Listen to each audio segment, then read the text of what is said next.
finish it very soon and be able to come back. So I own a manufacturing company that deals with the beverages made with coconut back there in Watamu in Kenya. So we're in the process of doing a bit of fundraising. So that's Rico. Rico Amor, So we're in the process of doing some bit of fundraising that is making us run around everywhere. That's impressive. Are you? Do you have? Is it a tomato paste? No. So there's Rico East Africa. They're the ones who actually do. They're the ones who do the paste and everything, but we're not associated with them. Actually, we started our company is when we realized, there's a company called Rico East Africa. Okay. Yeah, because I saw that in the supermarket as I was shopping, and I was wondering whether that's you. No. But we love them. We use their products. We have colleagues that we speak to them, and we make fun of how we stole each other's name. But yeah. Okay. It wasn't patented, so it's fine. Yeah. Hello, guys. Hey, Alan. Hi, how are you? Good. So Alan is one of my colleagues at Youth Mentors. And Darren was supposed to join us as well, but Darren is apparently in another meeting, so he cannot be able to join us. Yeah. So Alan is the one who makes. Let Alan do his introduction before I even proceed. Great. Hi, how are you doing? I'm well, thank you. My name is Munene. I am the founder of Alcan, and what Alcan does is we offer what's it called? Media solutions for companies. Like let's say like youth mentors, they want the nice posts you see over there. Yeah. So what we do, the nice posts you see over there, besides that, presentations, besides that, advertisements also, besides that, finance consulting, as well as commerce. We do a bit of commerce as well. Yeah. Yes. Okay. So when you say posters, like which posters? Like the ones you've seen on LinkedIn for the youth mentors, also magazines, like generally media solutions. Media solutions. Like let's say communication is a big problem for companies. Yeah. Companies don't know how to communicate their products to their clients. Yeah. Correct.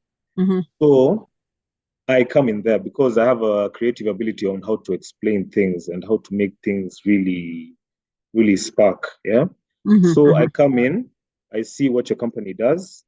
I tell you the base facts. Like even Shaq can tell you, like if something sucks, I tell you it sucks. It looks bad.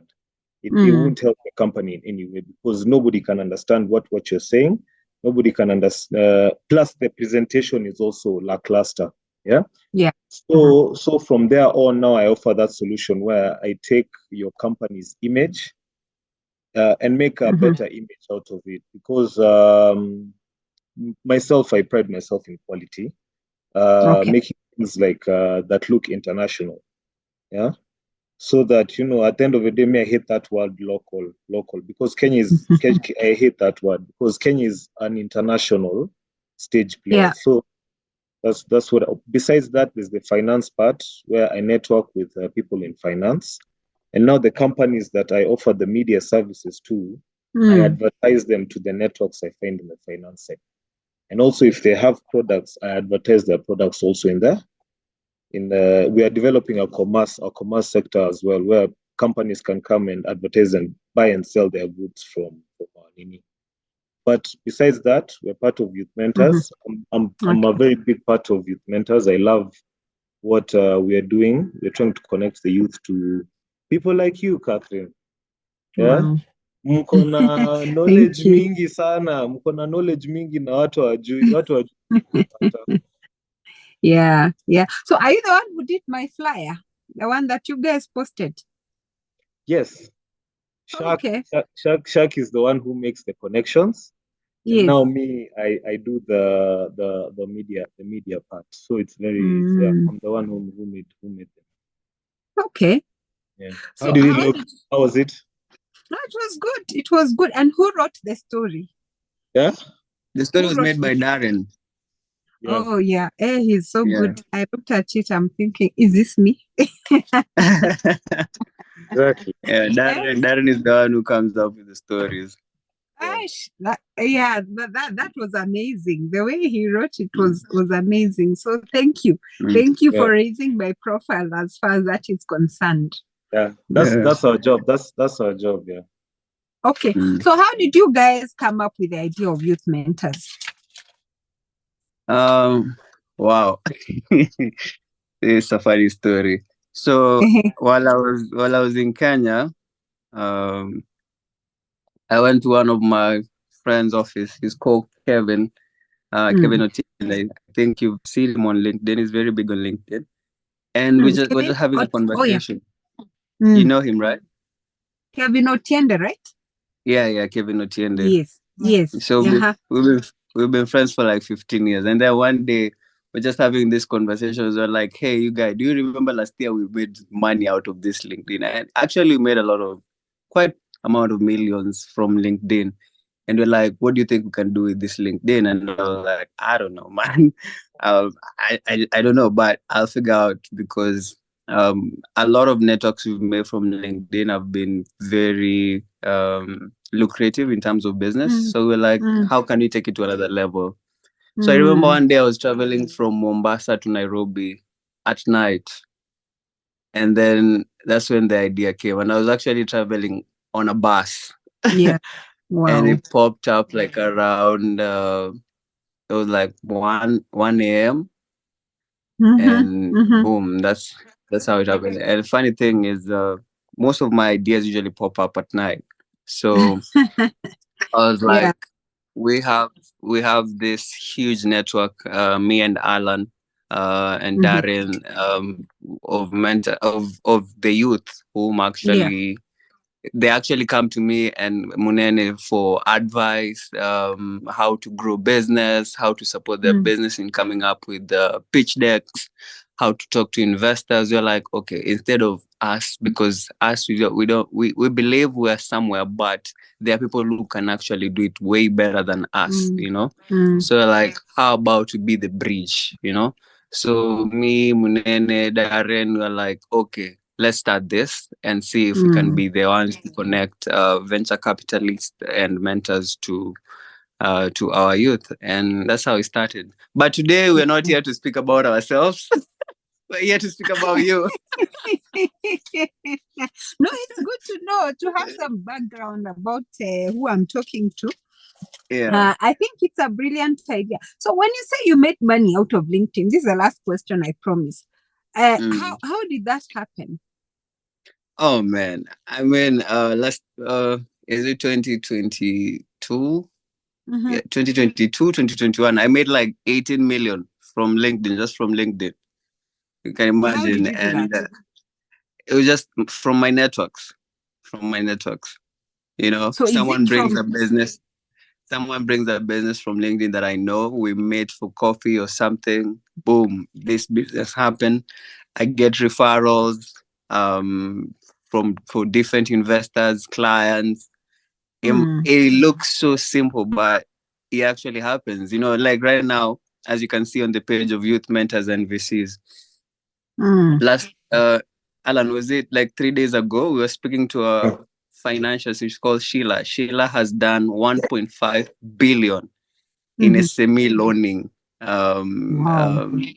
in 2022. I mean, so she was willing to help mentees who are looking for investment and finance, you know. So that's just the game of LinkedIn. Wow. And you're just simply on LinkedIn, no other social media site? Actually, yesterday we launched the Instagram yesterday. Yeah. We're trying to get as much as possible.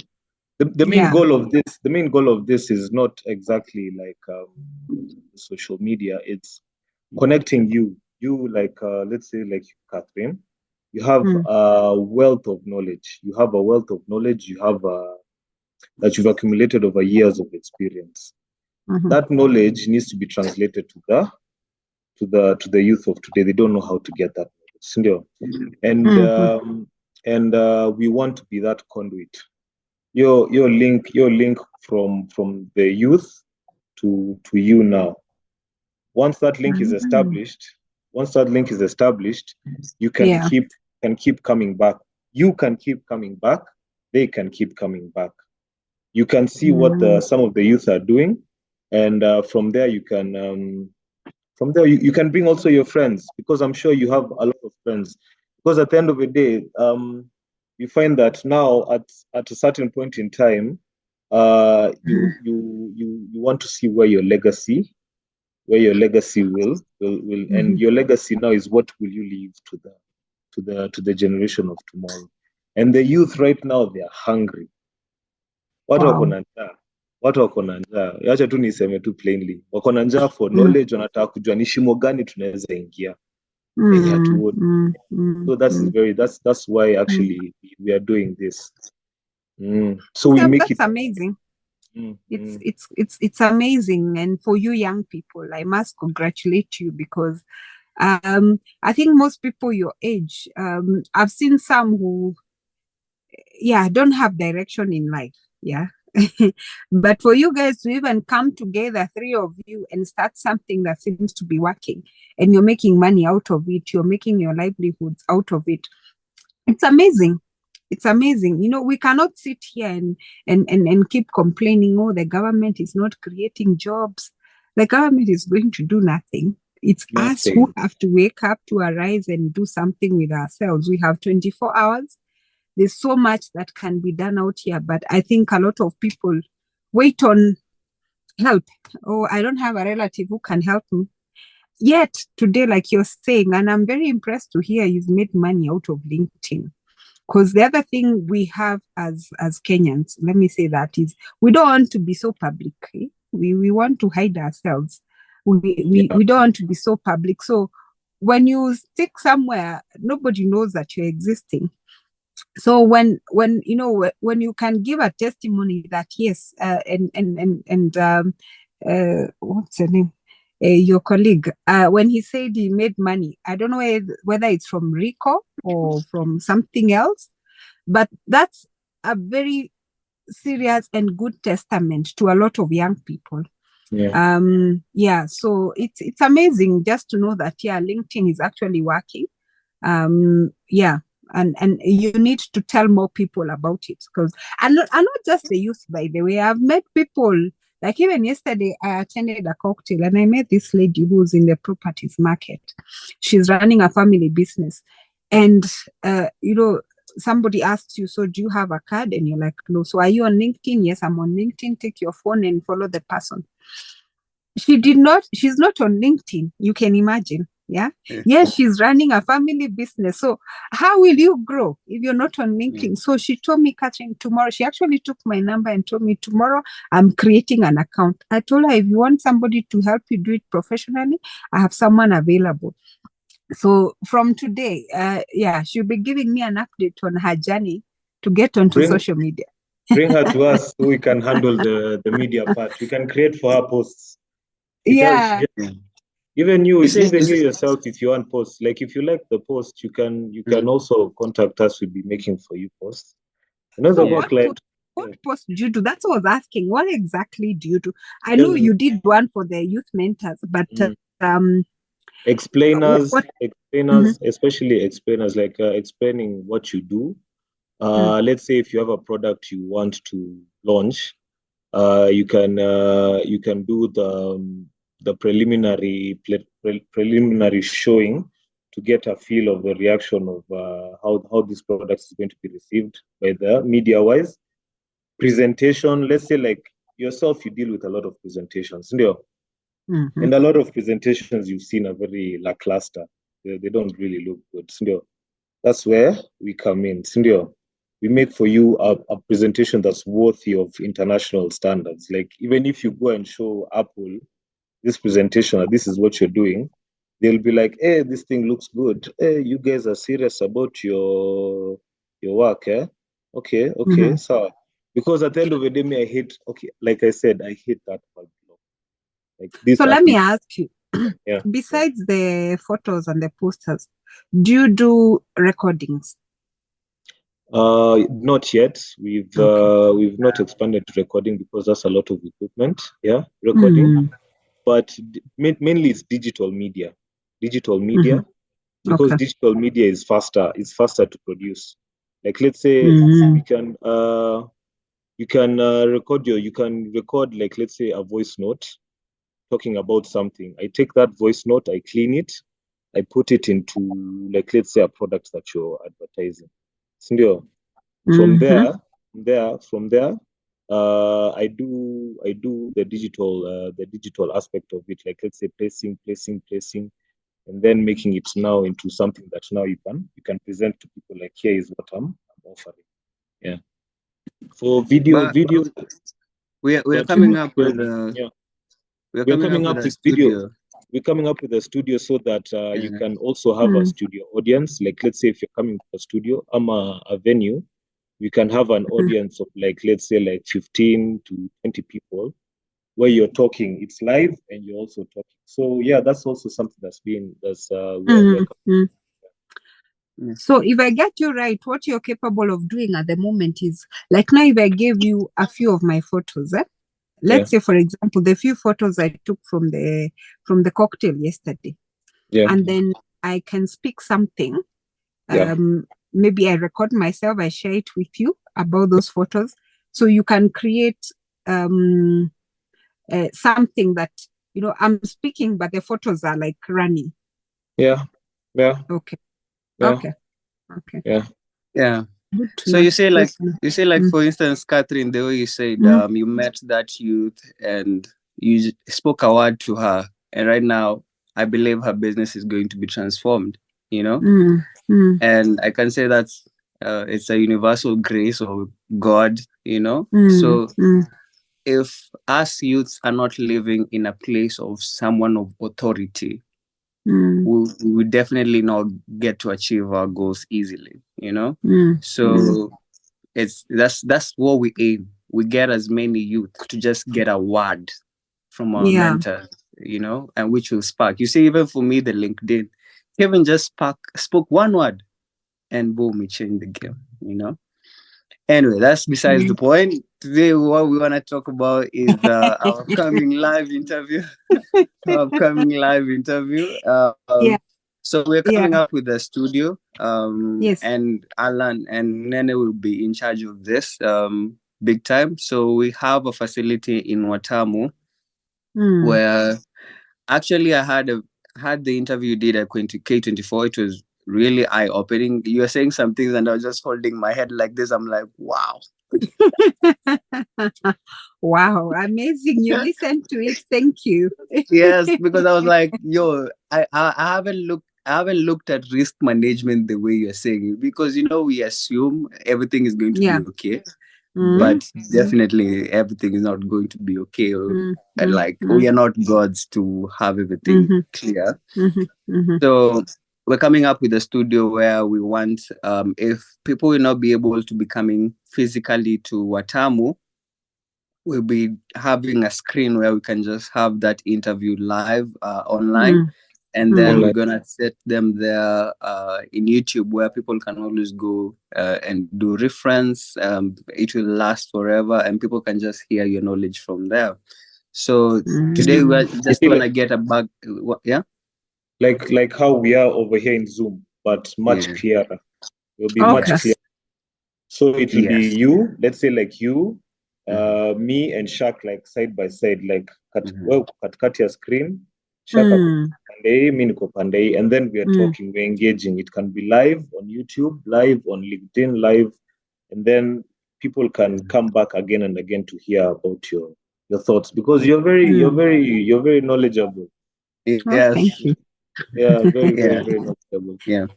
So today we want to just hear a background, so that at least we know when we're doing that interview, what types of questions we'll be asking. At least we're not blank. We can easily steal the questions from K24. No, please don't do that. Okay. Let's start this way. Let's start this way. Maybe if you can share a bit about your journey before you even got to doing the governance and performance optimization and risk management. So you can just tell us a brief of your history of where you came from and up to the point you're in right now of doing risk management. Yeah, it's a long journey. So so I'll start from the time I started working. I'm an auditor. That's where I began. Okay. I started working in Audit, Ernst & Young to be specific, Wow. where I did just below 2 months. Yeah, that's where I started my career. I just did just below 2 months. This is the whole of my CV, honestly. I should just have given you the CV to read, but anyway, I'll take you through it. So just below 2 years, then I went to UK with Deloitte. So I was in Channel Islands, specifically Guernsey, for 3 years. With Deloitte. I was still in audit that time, and then this one, I think you must have been still very young in primary school. 2007, 2008 credit crisis. I don't know. Yeah, you must be reading about it. You didn't experience it. You must have. Yeah, I know 2008 there was a financial crisis. That one I know. Correct. Yes. Yeah. So then we had a lot of companies going down, and that's when I was in the UK. Yeah. So a lot of companies were going down. So if you understand how an audit is done, is we give either a clean report or you qualify the report, depending on if you're not satisfied as an auditor that the information is reflecting the status of the company, then you give a qualified report. So we had given clean reports. That means all was well. And then suddenly the company has gone under. Yeah. So that's when we started talking about risk management. And since I think from my portfolio of audits that I was doing, I had about 3 that went under. Yeah. So I got very interested to know what happened. All looked well. What happened? And that's when now we started hearing about the Enron saga, in the US, the Enron saga, the WorldCom, companies that had gone down, and we were being accused of auditors. What didn't you do right? You gave clean reports. What happened? So it's at that time we started realizing we probably were doing more of a tick box exercise. Yeah, where you check, is this there? Yes, it is. Is this one there? Yes, it is. But there are those actions that the organizations were taking that were not that were not right. For example, you've heard of these senior managers or senior executives paying for them big bonuses. Yeah. So then as an auditor, you just check, was this approved? Yes, it was approved. And you're fine. You end it there. But you don't get to sit down and think, what are the implications of this big payment on the cash flow of the company next year or in the future? So that's what happened. And that's when now we started talking about risk management, where risk management is simply anything that can go wrong that will make the organization not achieve an objective. So possibly then these companies had budgets, but then they're like, since we've performed so well, we can pay this guy this much. And the board goes ahead and approves. But are we trying to think, what if the situation changes next year? Yeah, the way things are right now, we were just discussing, it's no longer the years when you could do a 5-year strategy and you sit pretty to implement it. You have to now start thinking of tomorrow what will happen. You based your budget on a certain maybe dollar rate if you're dealing in FX. Yeah, it's changing every time. So you have to keep changing things, evaluating where are we, how are things happening. You have to keep on changing that. Even in your own businesses right now, you're looking for an investor. Tomorrow, that investor may be out of business, so they may not be able to support you. They may have other competing interests. They may not be ready to support your business. They may choose to go for something else. So you have to constantly think of what could go wrong. And that's what risk management is about. So anyway, that was my experience in the UK. But then my contract was 3 years. So I came back. I joined Equity Bank for a period of about 10 months. And then I wasn't so comfortable because this was now one. Remember, in audit, you're exposed to so many clients, different industries, different sectors, different processes. So I joined internal audit in the bank. That means I'm only working for a bank. Yeah, that's Equity Bank. So I decided to move back to the Big Four. So I joined KPMG. Out of the Big Four, I've worked for 3. Yeah. So I joined KPMG. And I stayed there for 3 years. But then the reason I was going back to KPMG is because I was hoping I'll get an opportunity in risk management. Because you see now, I left UK knowing I want to work in risk. I want to know what went wrong. But then I come back to this part of the world. Risk is a very foreign language. It was jargon. People didn't know what is risk management. They only know audit. So when I joined Equity, as big as it is, the risk department had 2 people, and they were focusing on a very small area of risk management that we call business continuity. So I realized, okay, there's no chance here. So I joined KPMG, and I told the partner then that I was working under, I want to work in risk. But equally, the department was very small, 3 people. They were just starting it off, no clients.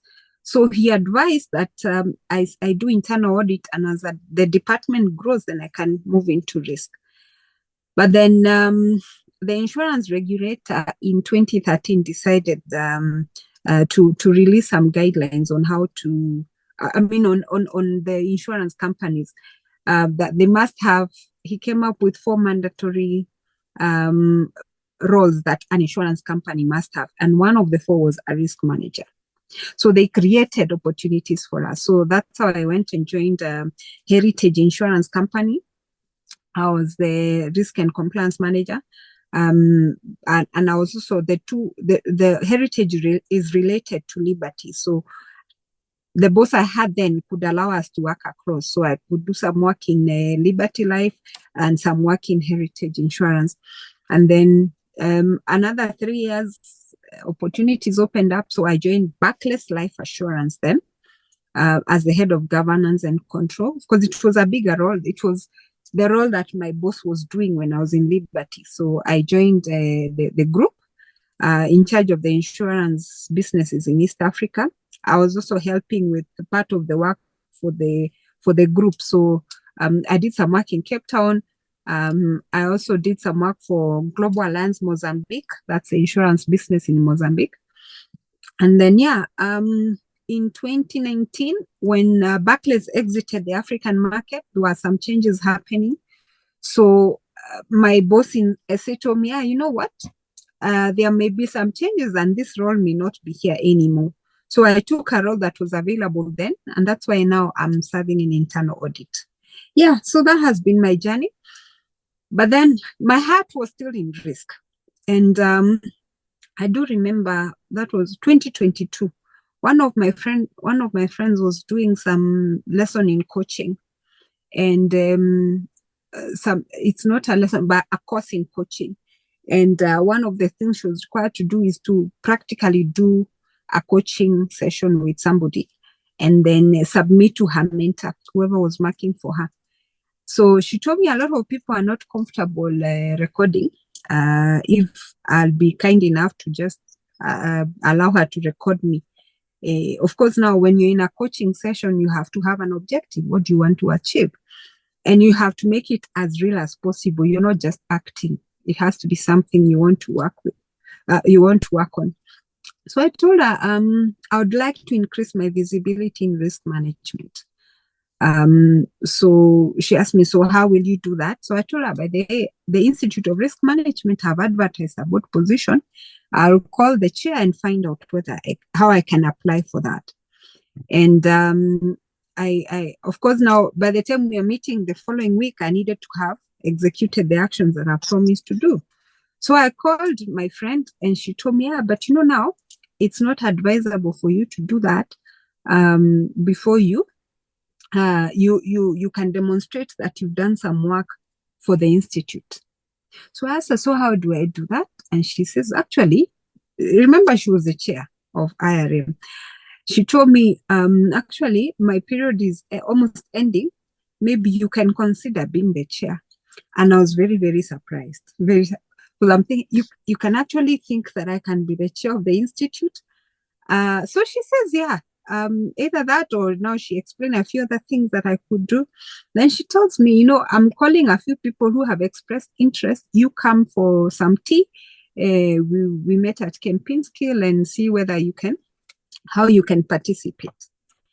And I was like, okay, fine. Let me go and hear what they have to say. So she came with her criteria of the things that must be made for you to serve as a chair and for the other positions when you want to serve in the other positions within the secretariat. Guess what? In that team, I was the most qualified for the position of the chair.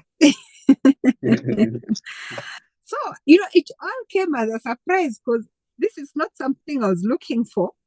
So, yeah, she told us, you guys go and agree, see who fits what based on what I've told you. So, yeah. And I raised my hand. I said, I'm happy to serve. And that's where the journey began. Yeah. Of course, this is a voluntary piece of work.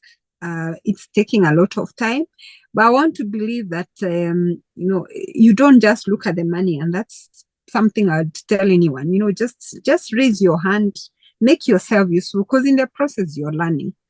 And yeah, that's where we are. That's why I'm where I am today. Yeah, I even saw you with is it the event you were in last year? The CEO, she's called Anne of Deloitte. Yes, was it the one? But that's a different one. Yeah, that was a different one. Yeah, but you realize, one thing, and I'm sure you've gone through this, you've experienced this. You need those networks. Yeah. Anywhere you can create a network, they don't have to yield anything at that point in time, but you may need them tomorrow. So, and I went because I'm a member of a book club, so they do organize such events. So that's how I ended up there. But yes, that's what has led me to where I am today. When you say book club, Munene, I know he's wondering, what are you talking about? Is it? They are there, and they are men's book. There's a men's breakfast book club. So if you're interested in reading books, then those are things to join, places to join. There's always so much, and there's no age limit. You may find a book club that has very old men who are even retired, and they are, and then as you share your experiences, you learn, you grow. Yeah. Yes. Then we have to myself, I'm Basha's reader. Yeah. May I take audiobooks? I listen to audiobooks. Oh, you do? Yeah, you don't read that? Reading, I write myself, but my writing is kind of different from others. Maybe one day I'll show you, I'll give you my portfolio look at, because I used to draw and I used to write. So now I write, but as for reading, it's the audiobooks. Yeah. It's fine. You say it's just getting the knowledge. It doesn't have to be the written one. There are people who, I have a friend who cannot read a book. So what she does, she buys a hard copy and she also buys an audio. So she goes through the hard copy as she's listening. Then she pays attention. That's yeah, okay. So it can be anyway. It doesn't have to be. I also have another friend. He also prefers the audios. So nothing wrong with doing an audio. Yes. All right. On to the next question. Alan, do you have another question, or I continue asking? No, continue. It's okay. It's continue. All right. So I wanted to ask Catherine, what do you believe are the most critical factors for young entrepreneurs to consider when optimizing their performance in business? Yeah, you see, me, I'm on the other side, okay, and by the other side, I mean, there are those things that, you see, let me tell you, I'll give you an example. A lot of us, or a lot of young people, get excited at the thought of making money, yeah? If you remember the quail business, people jumped into it because there's a promise to make money. And what I mean by on the other side is I'll be there to tell you, think of the other side, those things that could go wrong for you not to get there. Before you make that decision. So there are many things that I've discussed even in there's a presentation I did for Commonwealth Women in Business. And that's what I was talking about, the non-financial investments that you have to make. So you have to think of, fine, you have your idea, but when you look at that idea, think of the things that go wrong. And the beauty of doing that is because once you identify, this can actually go this way, the other one can go this way. So what must I do now to minimize the chances of that happening to affect my objective of my goal that I want to achieve? So that's where risk management now comes in to help you think, okay, I'm thinking maybe next year I need to sell 10,000 tins of tomato paste. But what would affect me? What would make me not sell 10,000? So you may think of now there's another competitor that may come in. There's maybe the cost of production may go high. There's maybe the demand may change, customer demand. So now you start thinking, so what must I do?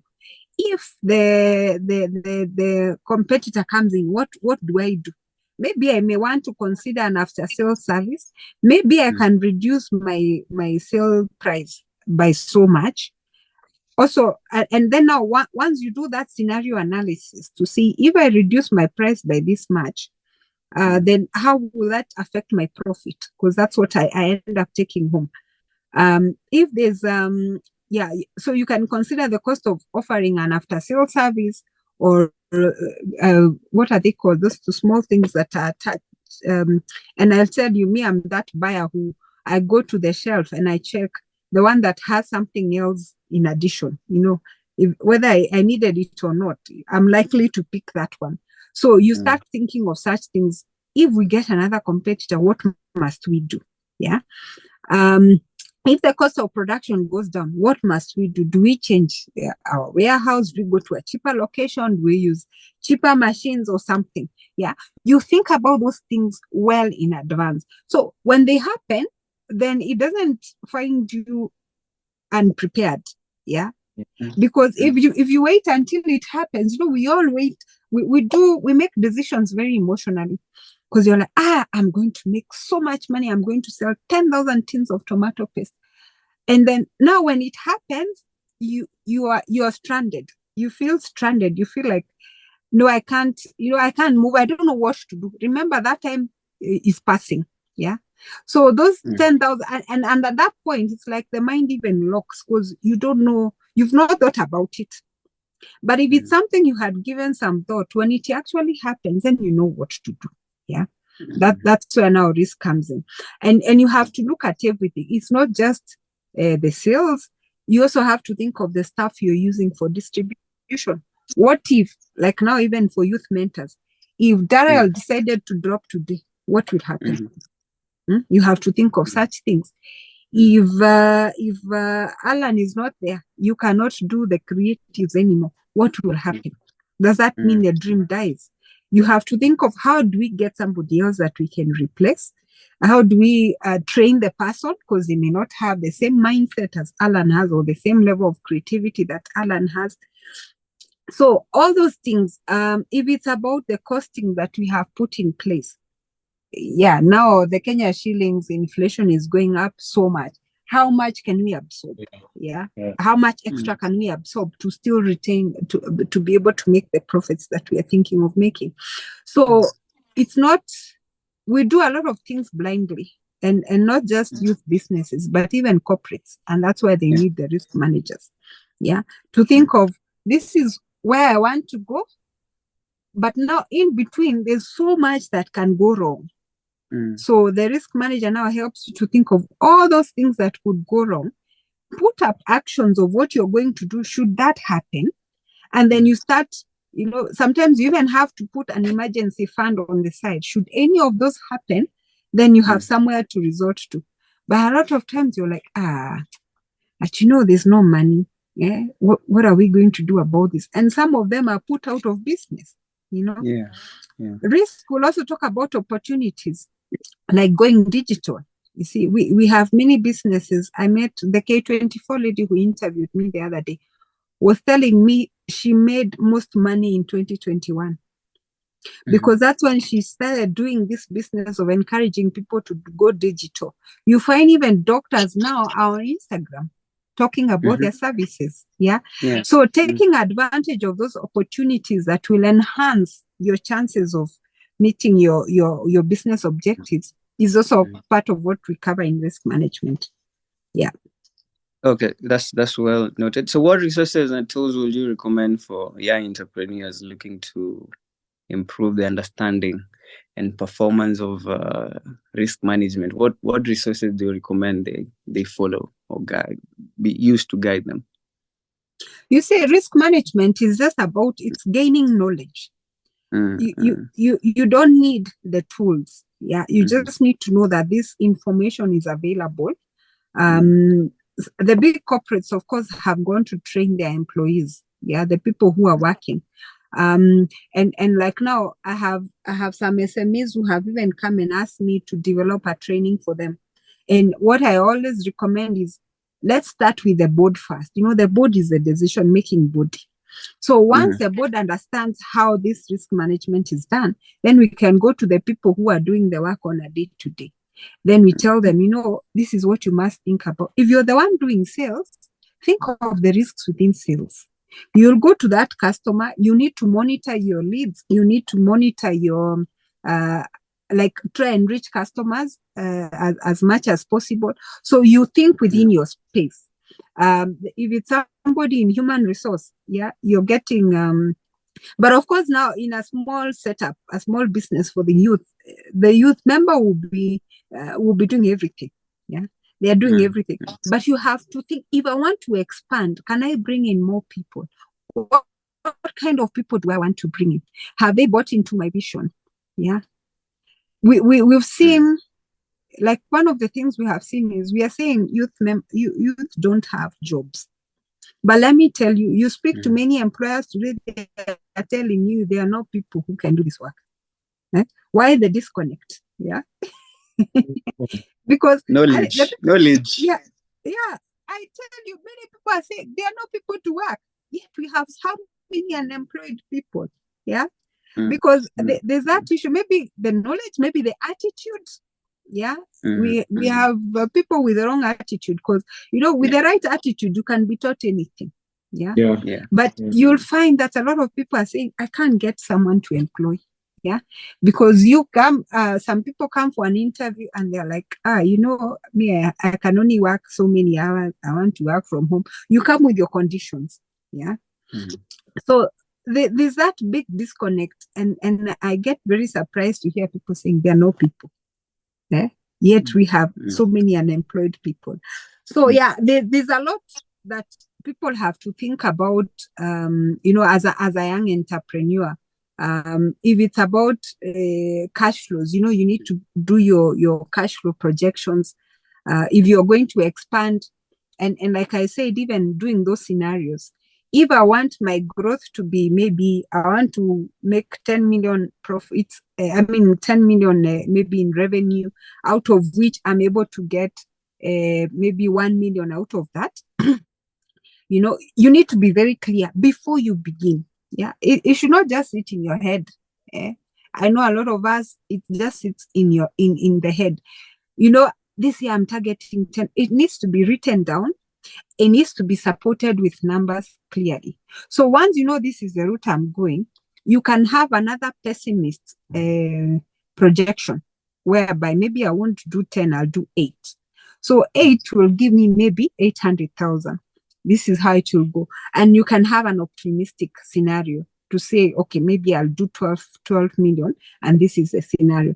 Then you now start managing each of those lines of the financials. If you understand financials, you start managing each one of them to make sure that you're within the targets that you have. For example, you will manage sales separately. You will manage the cost of production separately for you who's in manufacturing. You will manage expenses separately. There are now extra taxes. You see, now when you start hearing, and the beauty of doing this is the minute you hear news, like there's a new tax coming in, you start thinking, how is that going to affect the number that is written down? Yeah. How is it going to affect me from getting 1 million? And when you start thinking about that, then you take the action at the right time. So that now, by the time that year is ending, you've actually achieved your 1 million, or you're not too far from achieving it. Yeah. Wow. So does it mean an institution has to have someone of like a docket of someone who's in charge of risk management, or is something that an institution can become and just be educated about it and be told the caution once off and they take care of everything for life? Or is it something that you need a docket in the organization of risk management? Depends. If an organization can afford, it is okay to have one. But if they can't afford, they can outsource, depending obviously on the size of the organization. There are some who may not even afford to hire or to outsource the work. There are so many consultants who are doing risk management. So like for the regulated organization, big organizations like banks and insurance companies, it is mandatory. You have to have a full-time staff taking care of risk management. But now others, especially in the SME space, you find that they're outsourcing. Yeah. You just get a consultant who will come, build capacity within the organization, tell them how risk is done. And then once in a while, you may call the consultant, you only pay for the few hours that they are there and they go. Others now, you like when you're an SME, depending on how big you are, again, if you're too small, you can just have the consultant train your people, even if it's not an in-house. Like now, if I decide I'm running, I'm doing a training, so I may have different people from different organizations coming in. They want to learn about risk management. They just learn from there. So depending on the resources you have, you can achieve that in many ways. Can you share any success story or examples of young entrepreneurs who've implemented risk management strategies in their businesses? Success stories, yeah. It's still a very new concept, remember? In this part of the world, it's a very new concept. But when I was playing my previous role, one of the things we did was what we call process reengineering. So a big organization like where I'm working will have, it's not the scenario where, when I don't have any documented way of doing things, and you just wake up as a small entrepreneur. Maybe you just wake up, I need to do this. I like now for you, you're the one making the decision. How long will I stay here? Yeah. For a big organization, it will have all the processes documented, showing now when we get like an insurance claim, this is where it starts. It goes there. It goes to the next person, like that. Yeah. But you find a lot of organizations still don't have those processes documented. So people do what they think is right, or what they were told to do when they join the organization. Yeah. But now what we recommend for proper risk management is have it documented, so that if it's Alan working on it, or it's John working on it, or it's me working on it, we are going to do the same things, because we know this is how things are done here. So we did that for the company where I'm working, and we actually improved collections, what we call collections because an insurance company, collection is when you have sold, people don't pay immediately. So there are people who stay with the debt for some time. So it actually improved our collections by a significant percentage. So that's one of the positives where you see risk management now helps, because now we are all conscious. We know that we have clearly documented that no debt will go after 30 days. So consciously we know before those 30 days expire, then we start following from the 10th day. So by 30th day, more often than not we'll have collected. But the minute we don't even know what we are supposed to be doing, we shall leave it. And more often than not, it will just become a bad debt. It will just become a bad debt. So it's those small things that, risk helps you to be conscious of what must I be doing, because I'm working towards something. So let me ask a question. What are some of the key trends and emerging practices that in performance optimization, governance, and risk that young entrepreneurs should keep an eye on coming years? So when you start your business as a young entrepreneur, of course you want it to grow. You want it to grow. So one of the things we were discussing in a forum I attended yesterday is a lot of small businesses do not have boards. I have a friend of mine who's a consultant, and she was asking me, she was telling me she's looking for a board chair. She's the only one, of course, employs some young people, but she's at a point where she feels for this business to grow, she needs a board. Whereby, and you detach yourself from your business, you let other people help you with the decision making. Because like it's an old adage, 2 heads are better than one.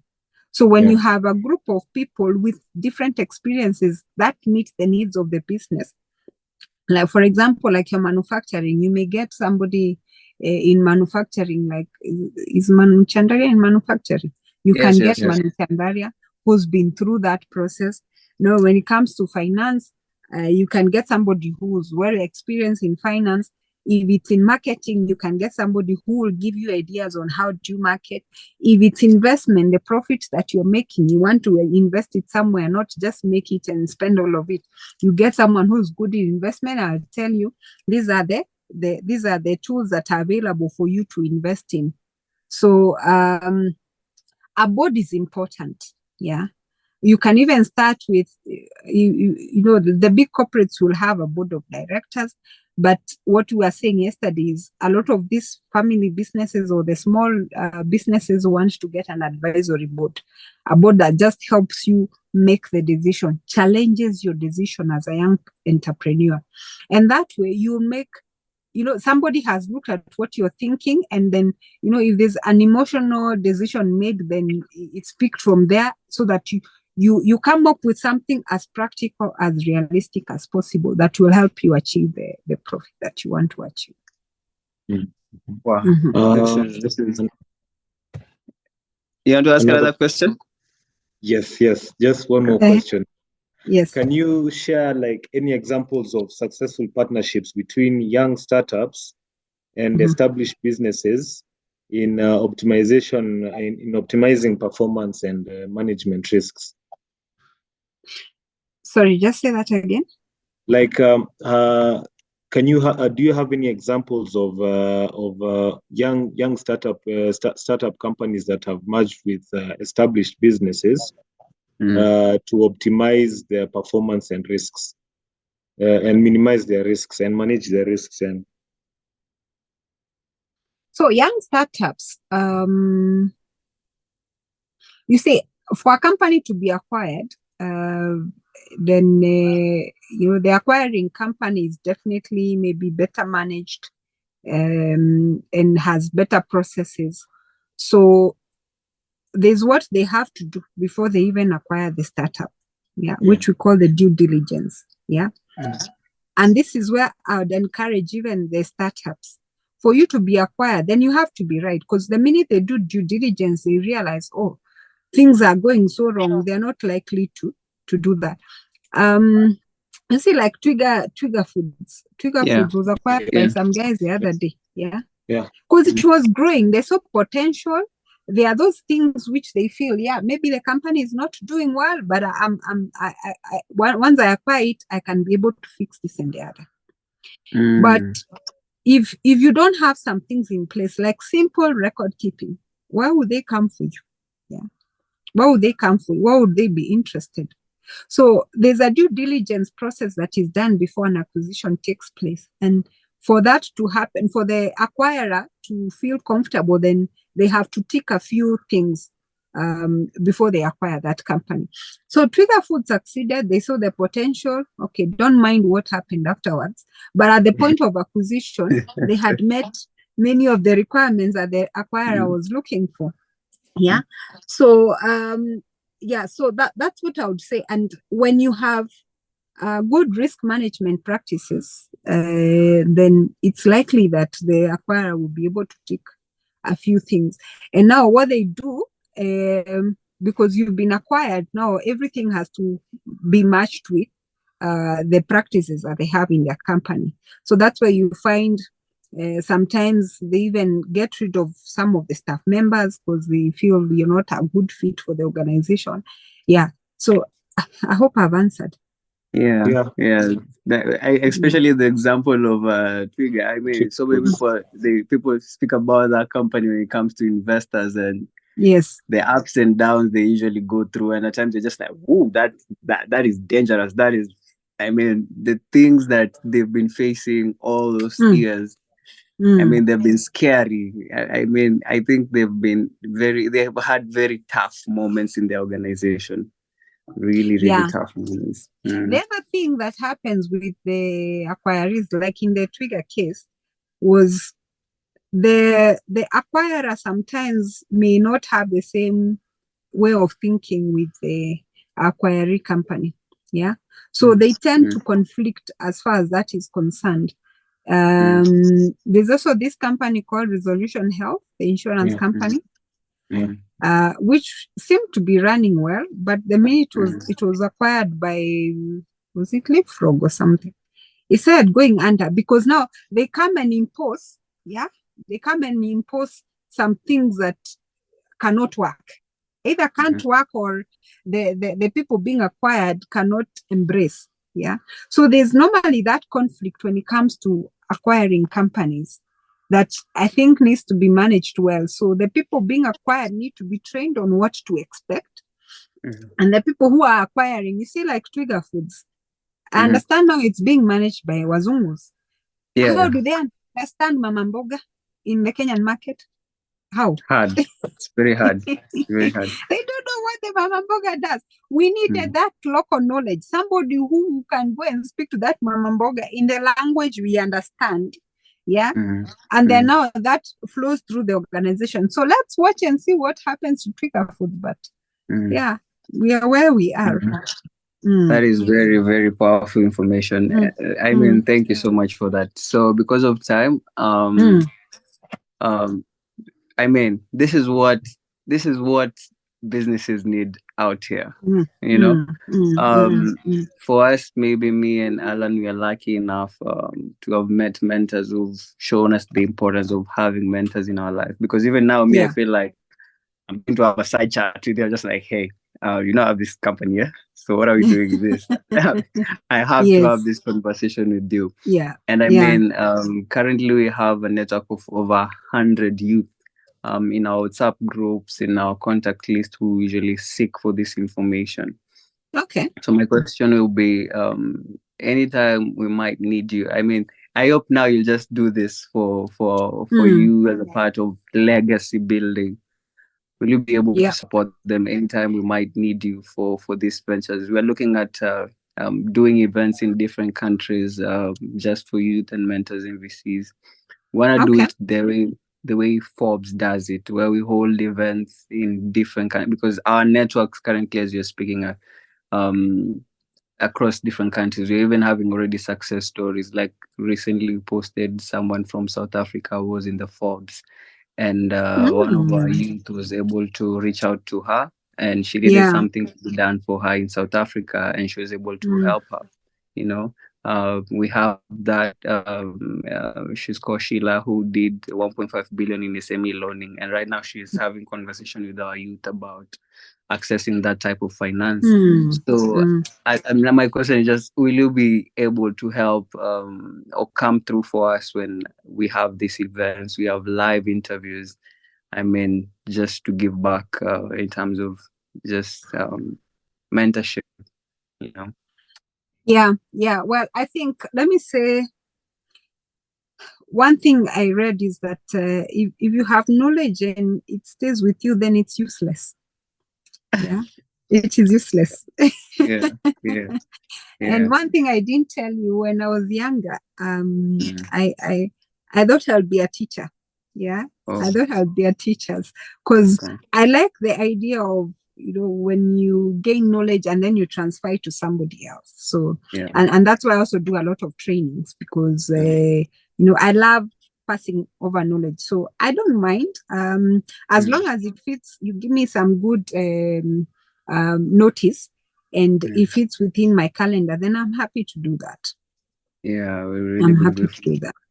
Alan is also coming up, working up for the magazine. I hope that will be ready soon. It's giving us sleepless nights. Okay. It's good to be sleepless when you're this young. Because I'll tell you, as you grow older, time becomes scarce. So do it now. Do it now when you have the time before you get so busy. And you guys have come up at a good time when we can now use technology. So take advantage of it. Do as much as you can. Yeah. We should never ever be worried, oh, I don't have a job. Oh, I'm not getting a job. No, not for your generation. Technology is there. Make use of it. The only thing I'll tell you as a risk manager, watch the cyber risk side of it. Because you can imagine today, if somebody brought down your LinkedIn profile, what does that do to you? Yeah, it kills you completely. And that's why now we have to talk of the other side. Think of the other side. So if someone were to bring down my LinkedIn today, what will I do? Because that's where your customers are coming from. Yeah. If it's Instagram, if it's Facebook, and it has happened to some people, what happens? Yeah, you get depressed, and it's possible. So that is painful. Yes, it can be very painful. There's somewhere I read like risk management is like the guy who invented the parachute. You know how you have the optimist, the guy who made the plane, but now the risk manager is a pessimist. I'll make the parachute in case this plane blows up. I will jump out of this plane and I'll land safely. Exactly. Exactly. You're managing risk with that parachute. Yes. So always think of, okay, this is how I'm going. What if? What if this happens? It doesn't mean that, a lot of people think that risk managers are there to stop business. No, we are not saying you don't do anything. We are just saying, think of what could happen, because this is life. Yeah, this is how life is. It's not always on the positive side. What if this happens? Then you take an action in advance. You're more prepared to deal with whatever may come. Yeah. Then it helps you now stay on track. And even if you veer off, you'll be able to go back quickly. Yeah. You see, like right now, the way you said it, I'm just wondering, what if someone posts that on LinkedIn, and then yesterday, if we hadn't come up with our Instagram, all that information would have... Exactly. Yeah. And I'll encourage you to even do another one on Twitter. Twitter, do Twitter as well. Yeah. So that you have three. So even if one goes down, my colleague lost her LinkedIn profile, by the way. And she told me she was so discouraged. Since then, she's never built it up again. So imagine you're in business. That's what we are relying on. What happens? It's crazy. Exactly. I mean, actually, even LinkedIn usually has a lot of warning messages. Hey, if you don't do this, you might get, you might lose your page. If you don't do this, I mean, even right now, I've been thinking, because it has been telling me come up with a page, because when we were starting that page on LinkedIn, it was not a page, it was like a personal account. So we told them, hey, we don't know the difference about this. And they were like, yes, if you register through using your phone, it will not give you options of having a page. So now we're just thinking, okay, now we need to have a page instead of a personal account, Yeah. So we'll work on that. We'll work on that. Yeah. And those small things, when you're told about them, that's what you're talking about is what we call controls. Controls is those actions that you take just to minimize chances of the loss. A lot of us ignore. We think, it can't happen to me. It can't happen until it happens. Yeah. So those safeguards must be in place all the time, so that should it happen, then at least you're safe. Yes. So for you, you can handle any industry, because now we are thinking the way me and Alan, we have like 7 businesses running on different sectors. So when we get to just side and you're like, you know what, let's have this business together, me and you, to support us to manage across the different areas. Because like for instance, right now we are coming up with the factory that we've built in Watamu. There's somewhere where there's production of yogurt and coconut oil. And then on the other side, now we want to secure a big chunk where it's going to be a functional studio. Yeah. Now we were like, will you be able to come and show us the type of cautions we should put in such a facility, you know? Let me say this. It was my post on Monday where I said a risk manager is a facilitator, not the subject matter expert. You know what? You have all the solutions within yourself. Okay. Those things you're saying, what could go wrong, you know them. So my work is to help you think through that, through those things that could go wrong. So wherever you've put it, you know, you think, okay, here, maybe the 3 of you can think, what if this happens? What if this other one happens? So for me, is to help you, to facilitate you to think about them. I may be able to chip in 1 or 2 ideas, but I'm not the expert. So that's why I can work in any industry, because the people who are doing the work are the subject matter experts. Even an engineer. The other day I was training a board, the Kenha board, National Highway. Yeah. They are the people who have the solutions. So my work is to tell you, let's think about these things. What can go wrong? And then in that process, we call them workshops, risk workshops. In that process, as you're thinking, you're like, oh, but they hang on. This can also happen. This can also happen. This can also happen. Then we write them down. And we think, if this one is going to happen, how are we going to resolve it? Or what can we do now to make sure it doesn't happen? Then we write it down.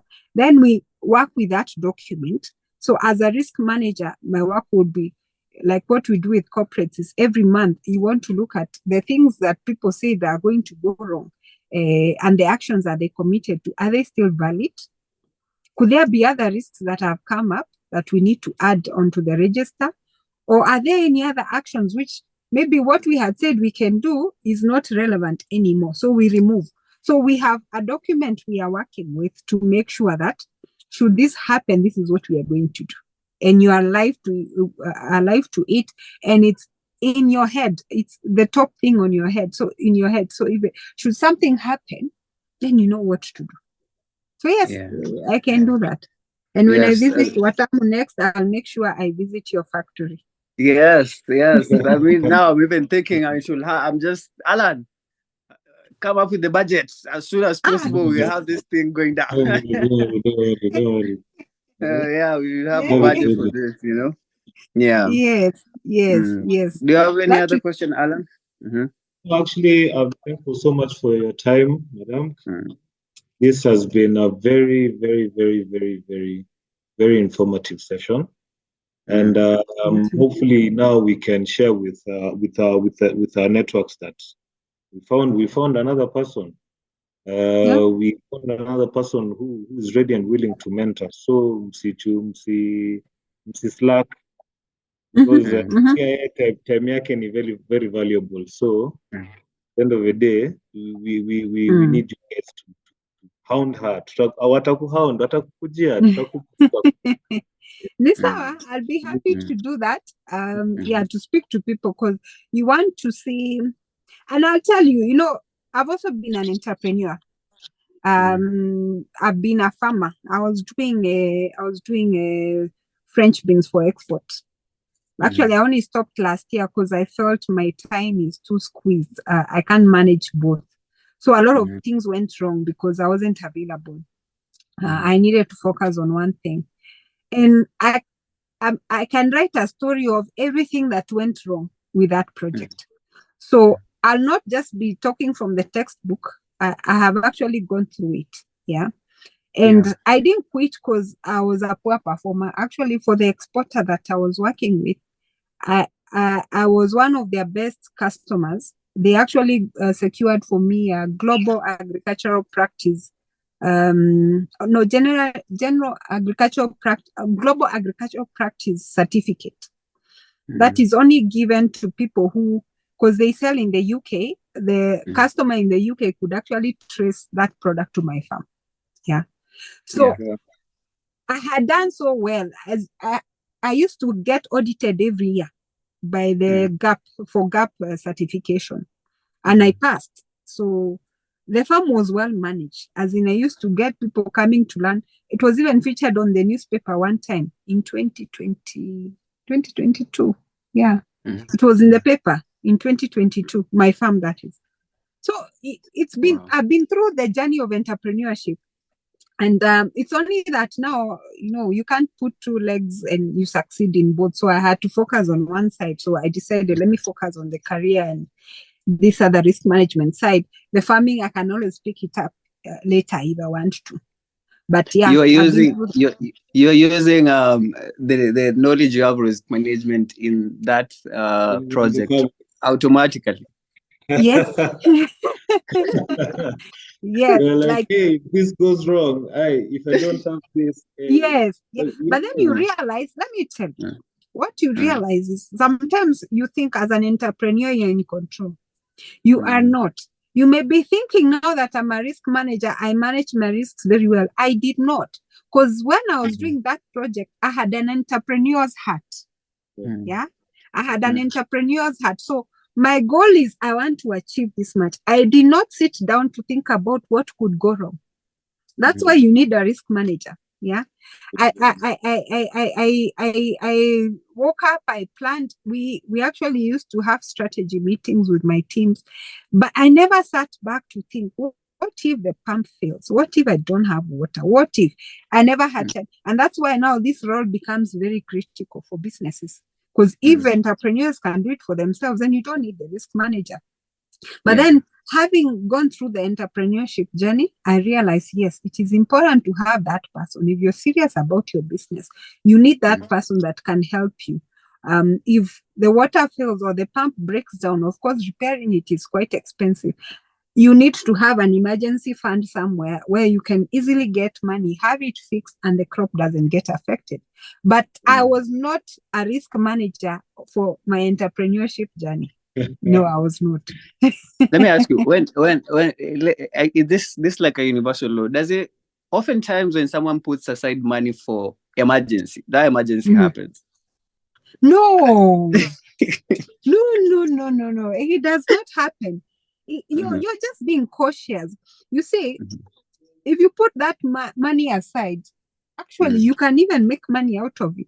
Instead of that money sitting in an account somewhere, put it in a money market fund. It will be making for you some interest. It's just that you want to put it somewhere you can easily retrieve it should something happen. And I'll tell you, it's so comfortable. You feel so nice when something like that happens, and you don't have to go to your pocket to remove money to pay for that. There's already something to take care of it. Yeah. So those are myths. My biggest myth. I'm one of them. Like, hey, I'm saving for a rainy day. That rainy day surely will happen. No. That's what even corporates do. They have money put aside. Should there be an emergency, they have something to take care of. COVID years, those companies that had, like, we had Rita Kavashe attended our first event for risk management that we held. And Isuzu East Africa survived the storm. Why? Because they were prepared. They were very prepared. Yeah. So you don't just say, or you're those people who think by praying you're sorted. I have nothing against prayer. And it is good to pray, but also be prepared. We live in the world. Wow. The world is what it is. Yes. Wow, thank you so much. Let's pose for a selfie. We might post this on LinkedIn, and Alan, I don't know, because we've been recording, we can maybe get a snip of this recording and post it on LinkedIn. We'll find a way on how we can do it, because they've been so much valuable wisdom that you've put here.